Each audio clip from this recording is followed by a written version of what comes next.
Hey guys, welcome to the New England series here on Football Manager 2013. We're now into 2052. Yes, I took the job at the after the Euros 2052, which we'll go over all in a second. I'll go over the team. I'll go over everything in a few moments. Just to let you know, a few years have passed since then. If you want to download this save and play along, link is in the description. You should know how to do it. If not, Google it. It's very simple. Go to my I'll just tell you now real quick. My documents, Sports Interactive, Football Manager 2013 games, and drop it in there and load it up when you start the game. So basically, yeah, England. I've gone to England now. One thing I've wanted to do is try and play as every British country, if you will. You know, England, Scotland. I've done Scotland. I've done England before, but I'm going to go them again because this is a little bit different. You know, we're in 2053. It'll be 2053 very soon. You know, it's totally different. I've never got this far before. This is a totally alien thing to me. No, it's not alien because it's not that much different. But you know, certainly this far into the game is certainly something new for me. I've never got this far before, and also it's something a bit different, I suppose. And I'm really looking forward to this one. I wanted originally to go Wales when they were good, but Wales have kind of slipped eventually. In the end, you know, they were as high as I think 7th, maybe even higher at one point.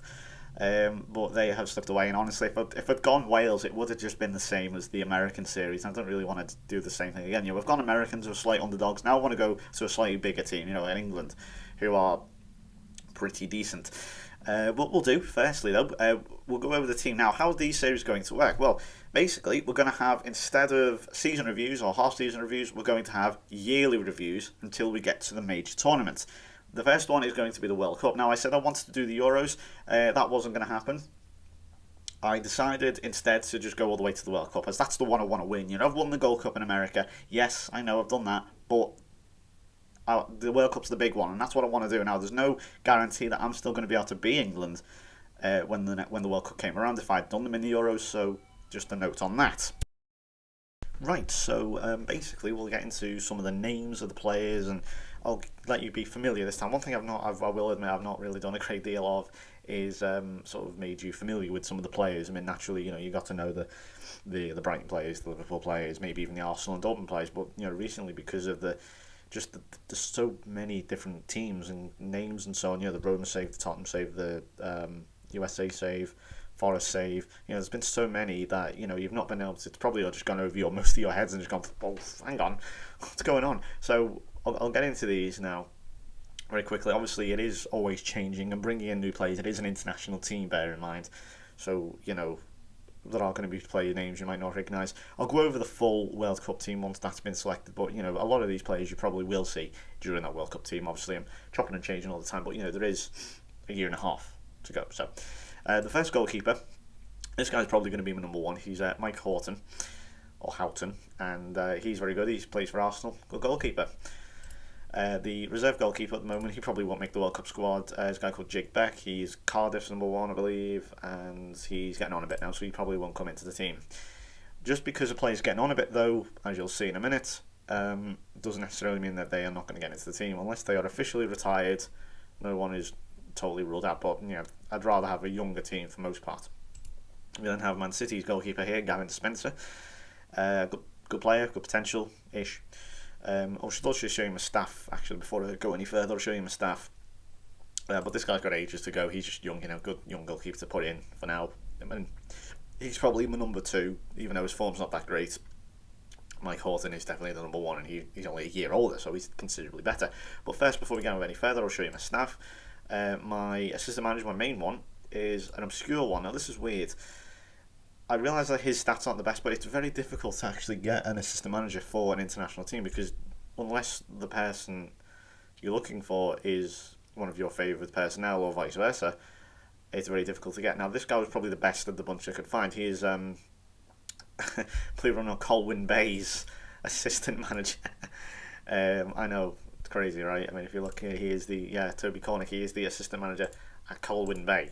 I mean, you can imagine that in real life, you know, the Colwyn Bay assistant manager going to work for England. Look at his wages, man, just non-existent.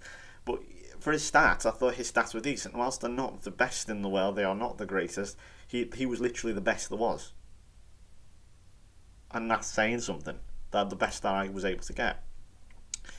The under-21s manager is Jordan Sweeney, who's a good little manager actually. He's not, again, not the best in the world, but he's actually not bad for what I could get. Just not technically that great. Fitness is that's not too bad a point really. I mean, determination isn't great. It doesn't matter about his physiotherapy, but everything else he's actually okay at. Then his assistant is Gwyn Owens, Welsh. Good stats again. Not the best discipline in the world. Which personally, if I was someone looking at that, I'd want a load of discipline because that's what I'm like, and I'm a very disciplined. I see myself as quite a disciplined person. I know this is probably taken real life things into account now, but naturally, if I build my character, he would be wouldn't be a disciplinarian, but he'd certainly be a disciplined person. So yeah, again, you can get an idea of his stats. Now, I'm not absolutely, the one thing I always look at is the staff. I'm not absolutely pent up on staff attributes. I don't know I'm not up there with them. But we've got two Spanish lads here, both local ones. I mean, you can get an idea. He's the under-20s manager, and so is this guy's the under-19s manager. They're both unproven or just local. They were the best I could go for from what I had. It didn't really matter. Honestly, I don't think reputation matters a great deal, to be honest. I mean, it does, but it doesn't at the same time. For what it's worth, anyway. Next person that we have is Adam Darby. Look at that face. Sorry, that's just a funny face. CRB, good player. 33, not sure whether he'll make the World Cup squad, but we'll see. Next one is Neil Hadfield, good player. Currently plays for Brighton. He's very versatile, can play in DM as well as a full range of defence, left back, centre back, and right back. Good player, very versatile. Like him. Next one, Warwick Riley, left back. He can also play right back, but not very well. But he's primarily going to be my left back. He plays for Nottingham Forest, a very good player. Byron Farrell. It's just the temptation to call him Farrell as well. Just got his first cap. He's been in fantastic form for Aston Villa. He's a very good player, very solid defender. Impressed with him.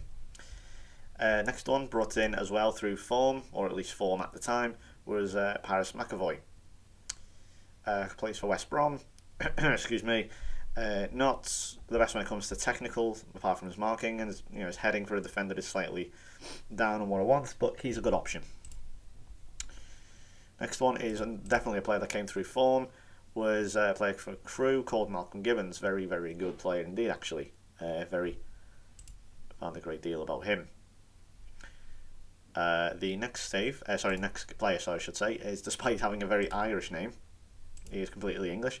Roscoe Hannigan plays for Tottenham. Good player, 29 years old. Where did he play previously? He wasn't there when I was there. They brought him in from City, jumping from that sinking ship. Good player. Now, we all know Cooley. Craig Cooley's 34 now, and he is getting on a bit, but he is by no means a bad player. In fact, he will continue to be the captain. He has been playing for England since 2039. Let's see, where is he? First cap, age 21, 2039. It's 2052, he's still going. Still at Barcelona, still the captain, still a worldwide reputation, still a leader, still a very, very fine player. His vice-captain is Steve Lang, or Lang, I'm not so sure if you pronounce the I or not, but plays for Arsenal, good player, balancing and jumping a little bit found out there, but overall, still a very good player, and good player to have in midfield alongside him, and he's the vice-captain because he's got that good amount of experience, but at the same time still has a reasonable amount of youth on his side. I say youth at 28. Next player is a good option to have, Fraser Hughes, plays for Brighton. Can play in a wide variety of positions. I do like the amount of the flexibility and versatility that a lot of these players have. They're very good actually at that. Next one is Manchester City's Gus Bird, which is a great name. It doesn't really fit all that well into my system. I'm going to continue to play the sort of 4-2-2-2 or the 4-4-2 with wingers. I've actually incidentally, if you are wondering about that tactic, I did make it, but I have seen many variations of it. I'm just want to come out now and saying, look, at this tactic, I am the greatest tactician ever. I have made this unbelievable tactic. No, it's a very common tactic. It's all it is 4-4-2 with pushed up wingers and wing backs. That's all it is. It's just a modern 4-4-2 for the modern game. That's what I see it as. I stuck with the 4-4-2 through FM11 and through FM12, and then finally for this game I was forced to change it for Liverpool, obviously, because that Liverpool team at the start didn't really suit it very well, so I had to change it. And instantly, that's what I came up with when I went to Dortmund. I think might have been It was Arsenal or Dortmund. Either way, it changed it, and that's where the 4-4-2 with wingers came from, or as I call it, just to make it a little bit different, the 4-2-2-2. Next player we have Johnny Corrigan. Has fantastic pace on him. He's very good actually. He's very good at beating players. Okay, he's not 20-20-20, but he's certainly got good all-round physical stats. His first touch is very good. Off the ball, he's also very good. He gets himself, and that's where the pace comes into play. He gets himself into very good positions and can take players on. He's contracted at Chelsea, good player, a little bit greedy but good. Frank Bailey plays for Liverpool. Getting on a bit, not sure whether he'll make the team. Good versatility though, can play at centre back. I think that is centre back, isn't it? Let's make sure. Yeah, can play at centre back, as well as left back and centre mid. So very good versatility. Richard Darlington, remember him? He's now at Liverpool. He's actually grown to be a fantastic player. Believe it or not, I let him go at Tottenham. He, I don't know what happened there. I think I missed the trick with this guy. Yeah, I'll hold my hands up. Missed the trick with him. He's actually a quality player now. Guy Sheridan, remember this guy from Nottingham Forest that came through and said this guy looks very, very good, and well, he certainly is. He certainly is. He's now an England international. He's got 2 appearances. He scored 1 goal. A little bit hit and miss sometimes, but he's still a good player. Nigel French, remember this guy? Also from Nottingham Forest. He's at Blackburn and he does very, very, very good record.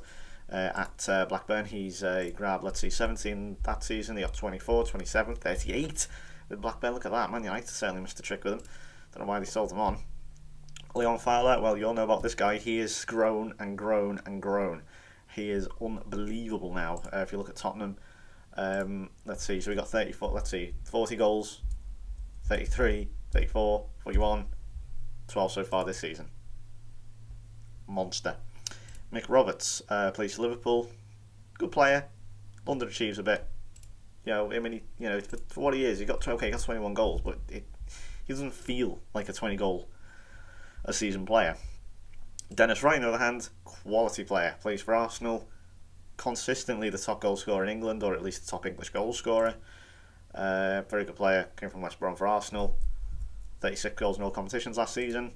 Very good player. And lastly, I brought in the highest rated player in the under-21s. Gareth Sweeney plays for Chelsea. Scored his first England goal, as you can see, first cap, 1 goal, 1 cap. Good player. Signed by Chelsea at Reading for 2 million. Can't argue. Good player. Brought him in for some of the weaker games, or the easier games, so to speak. And well, he scored. Put it that way. We'll go over them games in just a second. This is the potential. As you can see, that's not ability. This is potential. I don't think I actually have ability at the moment. Scouting. I don't even think scouting actually even works. Plays. Let's say current ability. Yeah, as you can see, not in there. I don't know whether it needs to actually be done or not, but yeah. So I don't know. So that's pretty much that then. Let's then go over the fixtures. Right, so this is the fixtures here. Now obviously this is how England did in the Euros. Now I took over from this Austria game, so anything from here is not me. This is all me. They unfortunately got knocked out in the second round to Russia after extra time. Fowler scored, but unfortunately it didn't happen. Carl Henderson is also in the England team, by the way. He is injured, or was injured, and has not really forced himself back into the team. He's at Brighton at the moment. But the first game was against Austria, and Fowler and Wright spoke to scored. We'll show you these goals. I've also got one of my all-time favourite players from the game who really impacted. Is actually, where is he? Oh, he didn't play this game. I'm pretty sure. I thought he played. Never mind. I was positive he played at some point. But I've also got the incredibly named, of course, Felix Tits. Playing for Austria. I thought Karsten Mikowski played, but unfortunately he didn't. I think I saw his name pop up in the. I've also got a player called Panda. I think I saw his name pop up in the news screen. Like one of them. Mikowski says this for Austria. But this was this is my first game then. I mean, obviously, as you can see, it's quite different. There are a few other names here. I mean, as I say, you can download this if you want, and obviously get to know the whole national pool, or browse through, or even play along. But Fowler grabbing the first goal under the new jump brainer here in England. I did want to go for Wales, as I say, but they aren't doing too well. Considered maybe doing Ireland, maybe even Northern Ireland. Nice goal there from Haas. But I just felt that I want to win this World Cup. I've never won the World Cup. I nearly did I think, no, actually, have I even come close? I've not even really come that close. Well, I came second in the Euro 2012, didn't I, with England before we lost to France in FM11. And then Dennis Wright eventually sticking that one in. But yeah, we came second, of course, in Euro 2012, and then I failed to get out the group stages with Scotland in Euro 2012. Yeah, I think I've actually played the World Cup all that much.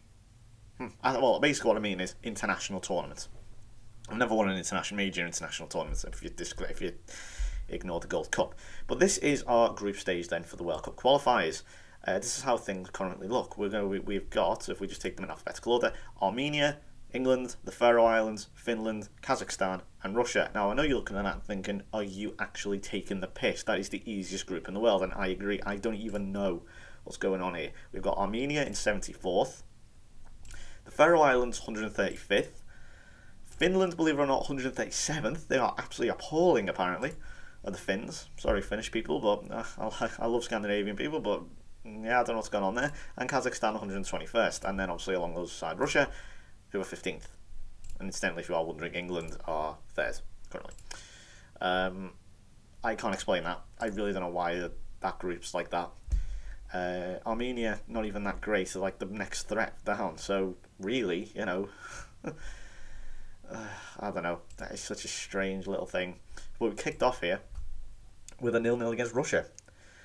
We struggled. We really struggled. We had numerous chances. Guys Sheridan and Fowler between them had at least 3 or 4 attempts at goal. And we really, really, really should have won. This was the first game at Wembley. They had Pugachev sent off here in the 8th minute. They had one shot on target. We dominated the game, but we couldn't score. Just couldn't score. I brought in John Harrington, as well. You may remember this guy. He's getting on a bit now. Probably shouldn't have done that big mistake. He came on, had little effect. Big mistake from me. Next game was against Finland, lowly Finland, and we actually managed a 1-0 win in Helsinki, which was, again, quite annoying.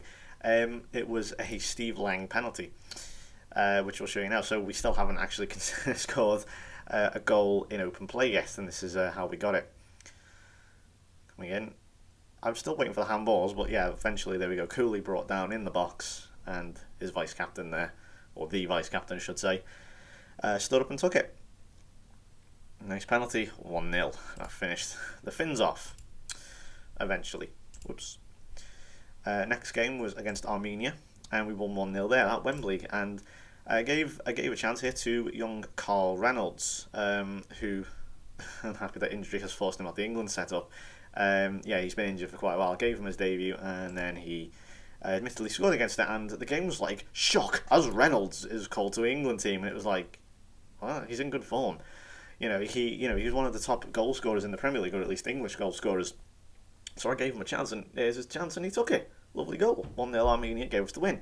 So as you can see, not too many goals at the moment. Even 2-0 against the Faroe Islands. That's not really that great. Even if it was away to them. Nigel French and Reynolds scored again. So, 2-2 for him. I'm not going to complain. He's scoring goals. Can't argue. They really did not offer anything as you'd expect them. And I think as a comparison, to their real life selves, they are slightly better. Nice header there from French. That was 2.5 minutes gone. But yeah, they are slightly better. I mean, I know that's not saying much. Generally they are piss poor at best at the moment. But I think that they're probably one of the better minnows, if you will. Like compared to like San Marino, Andorra, Kazakhstan, say. Actually, no, Kazakhstan aren't much of a minnow, but you know what I mean. Them type of minnows. They're probably the best of the bad bunch. But still, that doesn't mean they're good. And we still only won 2-0. So. Yeah, and obviously we've got the friendly, which I'll go over in a moment, but if we look here, 4 goals, 0 conceded, which is fair enough, but 4 goals across Russia, Finland, Armenia and Faroe Islands. It's not really that great, is it? But all of a sudden now we managed to address that issue with 4 goals against Costa Rica in a friendly as the last game of the year. So naturally I managed to get undefeated. I'll admit it, not the hardest of tasks in the world. I will, it's pretty obvious, but, naturally international football isn't particularly difficult until you actually get to the tournaments. Usually, fingers crossed, I haven't jinxed myself there. But yeah, this was Gareth Sweeney. This was his first goal. and our first game, brought him in from the under 21s. Thought I'd give him a chance, experiment with a few players, and they've done me quite proud here. Has given him opportunity to a few. Guy Sheridan there with his opportunity.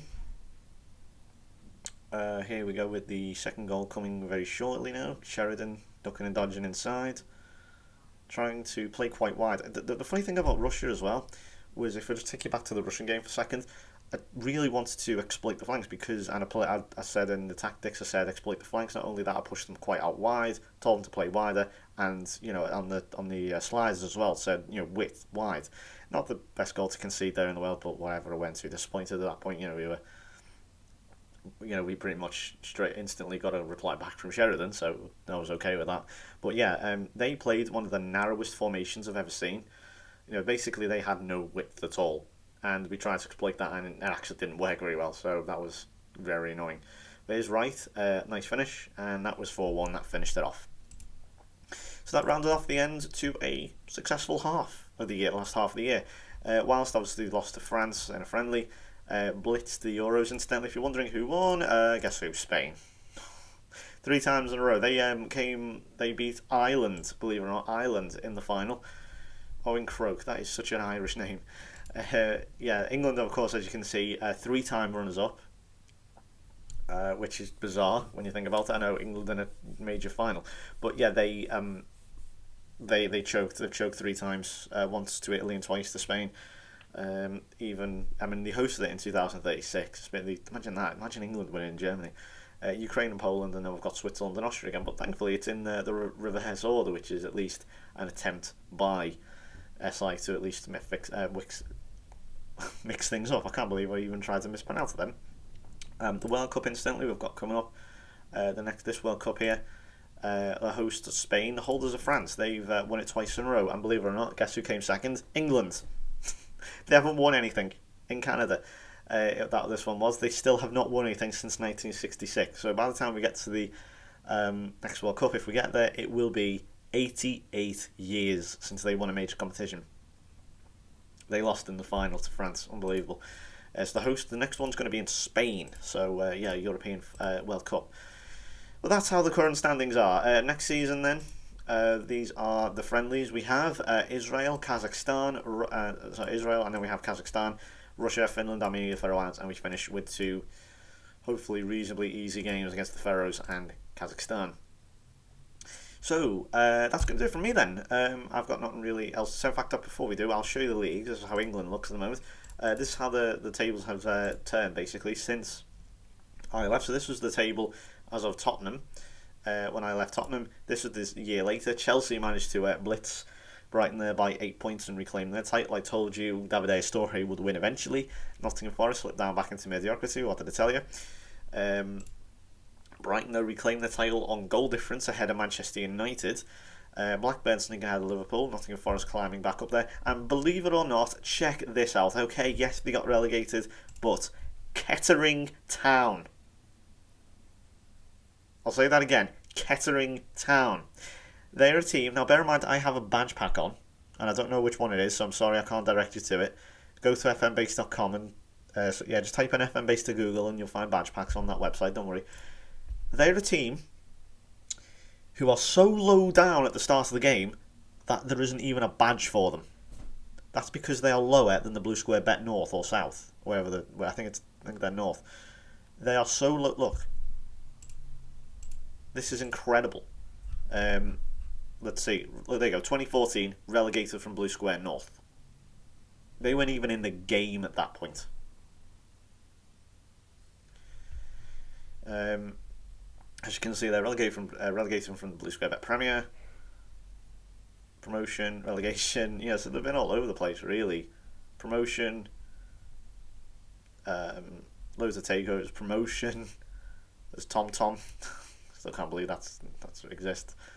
And yeah, keeps improving their stadium. And eventually, Kettering Stadium, promotion from the Empower Championship to the Premier League. That is unbelievable. I've never seen that before. Kettering Town in the Premier League. Next, the following season, Chelsea would win again, as you can say, are the current champions. Arsenal in second, Liverpool in third, Tottenham in fourth. I would honestly go as far as to say that is your big eight at the moment. Blackburn sort of hovering out there, sort of like I think you could compare them to in real life, because there really isn't. I guess Everton, in a way, sort of popping in and out. Sort of popping in and out the top between top 6 and top 4, top 6, top 4, top 7, top 6, type of thing. Sort of moving and around. Millwall do the same thing. Newcastle occasionally. Villa have done so, although they have threatened not too much lately. West Brom used to do it, of course. Wigan are bizarrely doing it now. So yeah, and this is how the league looks. Currently, Arsenal are top of, they're undefeated so far. Both Welsh teams are at the bottom. Nottingham Forest up in fourth. But yeah, so this is basically the Premier League as it stands currently since I left. We had Brighton, Chelsea. And yeah, so in terms of stats, I'll just show you these. I'll show you the other leagues in a moment. You can get an idea. There's Guy Sheridan, 7 goals. There's Mayoch still going. And yeah, good, innit? Unfortunately, this chap here, quality player still, he's 35. He's still putting in some top-class performances. Dennis Bedford, he's England's all-time top goal scorer. Overtaking that of, I would assume, Bobby Charlton. No, who's top goal scorer? It's not Bobby Charlton. Who is it? Who's the top England goal scorer? I can't think. Someone write it in the comments. I would Google it, but I'm not going to. I'm not going to do what I did last time and interrupt the video to Google the word jovial. Unfortunately, he's retired, so yeah, shame. But he's still a good player. And that's really about that. So Spain, as you'd expect, Barcelona and Real Madrid still winning. Finally, the Paris Saint-Germain have knocked off the Lyon monopoly. 20 long years, and now I think it looks like Paris Saint-Germain has settled in for their monopoly. And yeah, so that is how current things stand. Also, finally, the Champions League. In fact, the Europa League. I'll show you the Europa League. I'll show you the Champions League. Won it with Tottenham. A year later, Dortmund finally won the Czech Champions League. Finally, in Berlin, of all places. Lyon, we then had the first all-French final with Lyon and Paris Saint-Germain in Moscow. Dortmund then beat Real Madrid to have a third European Cup. That team has really, become a big dominant force again. I got them to the final in 2043, then got there again and again. Unfortunately, they lost 3 finals, but then eventually they managed to win it. And then the most bizarre one of all, Getafe got to the Champions League final, unfortunately to be beaten by Real Madrid, who are now a record 18 times. 57 La Liga. 57! Jesus, holy mother of God. That is unbelievable. Look at that slip there. I think this Thornton's still the manager. It is as well. Fuck me. Joe Thornton's still going. Imagine that. A lad from Leeds who played for Gateshead and Bournemouth and Bury and Guiseley. And Stalybridge is the Real Madrid manager. He's actually one of the top managers ever as well. He's been twice at Manchester United. Good grief. He's been there for nearly 15 years. Imagine a Real Madrid manager lasting for 15 years. Unbelievable. Anyway, so that was just a quick look around the sleeve. Sorry about that, I got a bit carried away. Anyway, thank you for watching. I'll be back next time with the 2053 review and see if we have indeed qualified for the World Cup. So, if you want to download this game, link is in the description. If you want to download my tactic, link is in the description. And so we can see your heart's content. That's going to do it from me. Thank you for watching. I'll see you next time. Bye-bye.